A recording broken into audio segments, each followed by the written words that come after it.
donc, vous l'avez constaté, le choix de l'entraîneur est fait. Igor Tudor remplacera Jorge Sampaoli sur le banc. Il arrivera notamment pour signer un contrat de 2 ans avec 4 personnes dans son staff, un adjoint, un préparateur physique, un entraîneur des gardiens et un analyste vidéo.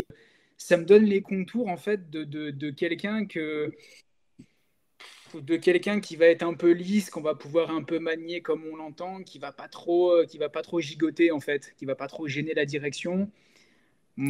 J'ai envie de penser que c'était quand même un peu dans les tuyaux avant. On voit beaucoup de gens sur les réseaux qui ont changé d'avis en 24 heures sur Pablo. C'est à la fin du bal qu'on paye les musiciens, c'est bien ça l'expression Tout à fait. Voilà, donc écoute, moi je dis, advienne que pourra. On va voir au jour le jour ce que ça donne jusqu'à la clôture du mercato et après les matchs de prépa, le championnat, la Ligue des Champions et ainsi de suite. Et on critiquera en temps réel. Mais au jour d'aujourd'hui, commencer à lui sauter dessus, à lui sauter à la gorge, il n'y a rien qui le justifie. Voilà, comme tu le disais si bien, Guéretz, quand il est arrivé, on ne le connaissait ni d'Adam ni d'Ève. Donc, Igor Tudor, bienvenue à toi. Bon, sur les photos, il a l'air d'avoir du charisme et ça a l'air d'être un Shrek. Je n'ai pas vu en vidéo ce que ça donne. On va voir. Voilà.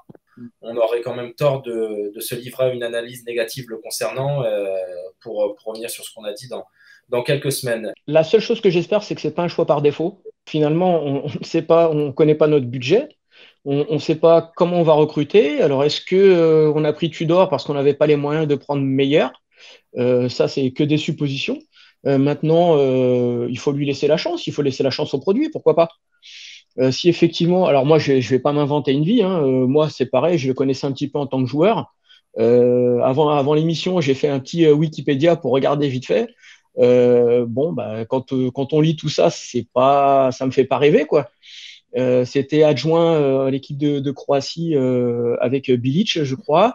Après, il a été adjoint à la Juventus avant d'être entraîneur principal. Après, il a bourlingué un petit peu. Moi, très honnêtement, ça me fait pas rêver. Mais il faut laisser la chance à l'entraîneur qui va être en place et le laisser travailler. Je vais revenir un petit peu sur ce qui avait été dit encore une fois par Pablo, parce que je vous dis, même si on a trouvé qu'il avait fait de la langue de bois, moi j'aurais bien voulu que les journalistes en présence le titillent un peu plus sur certaines choses. Voilà ce qu'il disait hier, ce qu'il déclarait. On a un candidat en tête. Je crois que l'on doit le privilégier. Nous avons un projet de jeu. J'ai toujours cette notion de projet que j'aimerais bien qu'on explique, hein, aussi bien dans les arcanes du club que sur le jeu en lui-même. Et nous devons lui donner une évolution. Alors, moi, j'aimerais que vous disiez ce qu'on donne comme évolution au projet de jeu de Sampaoli avec la nomination d'Igor Tudor, pardon. Voilà, en tout cas, ce qu'on espère lui donner. Parce que Mais je pense, Romain, que c'est ce qu'on vient de dire, en fait. Je pense qu'il y a, et du coup, peut-être que ça nous apporte un élément de réponse sur la question que tu posais tout à l'heure, à savoir si c'était prévu par Longoria de se séparer de Sampaoli, si c'était anticipé. Et du coup, peut-être que on se dirige vers un oui dans le sens où la décla, c'est Longoria qui l'a dit, là, on est d'accord, dans la conf de presse, on souhaite faire évoluer le projet de jeu. Moi, je l'interprète comme ça, ce n'est que mon interprétation, je ne dis pas que j'ai raison, mais j'ai un petit peu le sentiment que cette volonté de conservation de balles à outrance, avec un petit manque de spontanéité par moment qu'on a beaucoup ciblé, un manque de verticalité, d'un jeu un peu plus direct, peut-être un poil plus rapide, avec un peu plus d'initiative. Et peut-être que l'idée de jeu était à l'opposé de celle décrite à l'instant de Sampaoli. Peut-être que ça a du sens. Peut-être que Longoria, peut-être qu'avec le staff, avec un Ribalta, peut-être que ça a travaillé, ça a réfléchi pour essayer de savoir est-ce qu'on part pas tout de suite sur un nouveau coach avec une philosophie de jeu qui va être un petit peu différente de celle qui était prônée par Sampaoli. Kevin, alors je suis à 100% d'accord avec ce qu'il vient de dire, mais n'oublions pas quand même qu'en début de saison avec Sampaoli, c'était pas du tout ce jeu-là. C'était pas de la conservation à outrance, c'était beaucoup d'explosivité, du jeu vers l'avant. On marquait des buts, on en prenait beaucoup aussi, mais c'était des jeux de l'allant.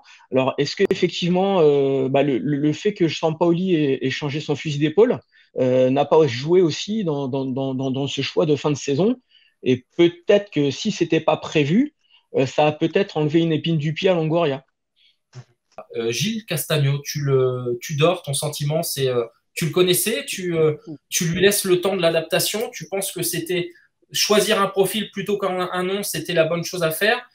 Moi, je le connaissais en tant que joueur, un peu comme Guéret, je le connaissais en tant que joueur, mais pas du tout comme entraîneur. Alors, donc, j'avoue que je suis pas du tout le championnat italien, hormis les résultats. Donc, je sais pas. J'ai entendu ce qui vient d'être dit, j'ai entendu des choses sur sa façon de jouer. Est-ce que ça va fonctionner? Je suis incapable de le dire. Ça, je j'ai pas d'avis du tout. Moi, ce qui me fait rire, c'est un peu la communication quand on dit la façon de jouer du club ou le projet du club. Mais bon, on passe on passe d'une façon de jouer à une autre qui est complètement différente. Donc, Oui. donc ça veut rien dire ces termes de communication, le projet du club, voilà, le projet de jeu, etc. Il n'y a pas de projet de jeu. Non. On est capable de passer de Deschamps à Bielsa. Donc voilà. Pour moi, non, là, j'ai aucune idée sur est-ce que ça va fonctionner ou pas. Une dernière petite question justement sur Igor Tudor. Évidemment, il est question de son arrivée et toutes les interrogations qui en découlent. Est-ce que vous craignez pas d'aborder, je voudrais que vous me donniez aussi le chat, votre avis un petit peu là, vous craignez pas d'aborder la Ligue des Champions avec un néophyte à la tête du groupe sur le banc de l'OM, parce qu'on se posait la question avec Sampaoli et on se disait justement, est-ce que ça n'a pas été une réflexion aussi? On était beaucoup à se dire comment allons-nous aborder la Ligue des Champions avec Sampaoli qui n'a pas réussi contre les gros. Est-ce que vous n'avez pas une petite appréhension quant à ça? Vu qu'il entraînait le Hellas Vérone, si je ne m'abuse, ça va être le baptême du feu pour lui aussi. On est d'accord? Mmh. Donc, ça peut être la cata comme la surprise. Ou au pire, on peut se dire qu'on va être reversé en Europa League. Là, il est vierge, on va dire, de toute compète de Ligue des Champions. Donc, ouais, là, on est dans l'inconnu la plus totale. Moi, comme je l'ai dit sur le chat, je suis ni pessimiste ni optimiste. L'histoire de l'OM se vit au jour le jour. Donc, chaque jour suffit sa peine. Et on verra chaque match, chaque jour d'entraînement, chaque match de prépa, chaque match de championnat. On a 21 matchs avant cette Coupe du Monde. Ça passe ou ça casse. Voilà. Clarence qui nous dit Tudor s'est fait entraîner par Lippi, Ancelotti, Capello, Deschamps, Ranieri. Il y a de quoi s'inspirer quand même. Oui, effectivement. Oui, c'est vrai que. Oui. Mais même en photo, il a l'air d'avoir du charisme, il a l'air d'avoir de la gueule. Mais bon, après, son body language sur le terrain, en interview ou quoi, je vais fouiller, chercher sur YouTube, voir si j'arrive à voir justement quel est son comportement sur le banc, déjà. Par rapport au passé joueur, au vécu joueur d'Igor Tudor, c'est vrai qu'on voit quand même beaucoup de jugements hâtifs et à mon sens basés sur absolument rien de la part de la team OM pour descendre Igor Tudor. Je pense qu'on était aussi hier sur le coup de l'émotion, voilà, secousse, séisme, toute image que vous choisirez d'utiliser, mais aucun d'entre nous n'a vu un match dirigé par Igor Tudor, ou alors peut-être une infime minorité. On n'a pas le droit de juger, en fait. On n'a pas le droit d'émettre des conclusions. On peut émettre quelques petits doutes, quelques petites interrogations. Ok, ouais. Gros passé joueur, mais est-ce que ça nous garantit que, en tant qu'entraîneur, ça fait tout? On sait très bien que non, mais on ne peut pas dire c'est une pipe. J'ai entendu plein de trucs, hein, et là encore, je reste modéré. Mais enfin, voilà, je suis désolé. Et c'est là, pour le coup, c'était une grosse majorité de la team OM. Je dis pas, mais il faut. Attention, hein. Je dis pas ça, les gars. C'est pas l'entraîneur de l'année, mais là, il était cloué au pilori déjà. Non, mais en même temps, on t'a vendu depuis hier sur tous les réseaux et sur tous les médias. On t'a vendu du Zidane, du Laurent Blanc, voire au pire du De Zerbi. Et d'un coup, limite Tudor, c'était le dernier des quatre. Et finalement, tu te retrouves avec le dernier des quatre. Donc, les gens commençaient à s'enflammer. Il y en a qui ont commencé même à dire oh là là, on va faire Galtier sous le nez du PSG, et alors là, mort de rire, on va leur faire à l'envers, tu vois, et d'un coup, bing, on se retrouve avec le dernier choix, entre guillemets. C'est un peu comme Paris qui rêve de Zidane et qui se retrouve avec Galette, et les supporters du PSG qui sont fous de rage, tu vois. C'est exactement un peu la même situation. Quelqu'un veut rebondir un petit peu sur Igor Tudor. En tout cas, il y a une similitude qu'on a pu remarquer, c'est que le poste de Camara, malheureusement, il n'est plus là. Le rôle de Camara aurait été intéressant puisqu'on a pu constater, notamment dans le trade qui est fait, qu'il demande souvent à ses milieux défensifs de venir se positionner sur la ligne défensive avec les arrières centraux, comme à l'image de ce que Sampaoli demandait à Camara. Il faut savoir que déjà, l'année dernière, on avait un OM qui voulait absolument garder la balle et la conserver avec Sampaoli. Mais avec Tudor, ça sera totalement l'inverse. On parle d'un pressing très haut, très intense, très agressif, dont le but est tout simplement d'étouffer le jeu, le type adverse, afin de partir en contre-attaque directement. Alors, en gros, fini de tourner autour du but pendant 90 minutes, comme avec Sampaoli. Avec Tudor, ça sera direction le but pour aller directement attaquer. Un petit exemple, Tudor a mené son équipe à la 5e place de la meilleure attaque du championnat, en ayant notamment battu la Juventus, la Lazio, la Roma. Tudor, c'est notamment 30 matchs disputés, 65 buts marqués pour 59 buts encaissés. On a aussi un entraîneur qui élargit toujours le terrain et joue donc en 3-4-2-1 avec 4 milieux de terrain.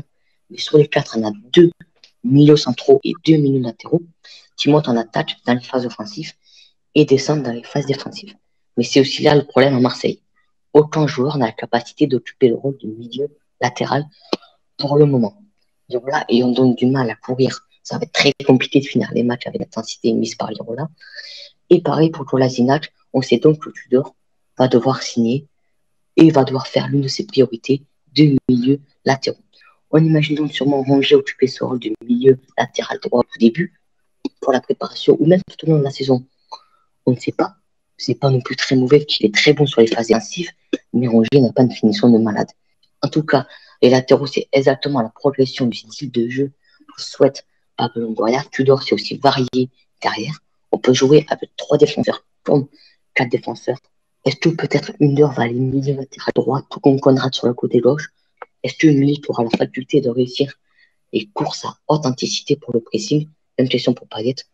On imagine donc qu'on va avoir le droit à un mercato très chargé sur le côté des caractéristiques recherchées par Tudor. Notre ami Mathis vous a présenté du haut de ses 14 ans, enfin je vous dis, allez voir, c'est quand même, pour son âge, c'est quand même très très bien fait, même livrer l'analyse qui est la sienne sur un coach que la moitié, voire les 3/4 d'entre nous ne connaît même pas, il fallait quand même le faire, donc on avait envie de le mettre un petit peu à l'honneur sur ce fait-là.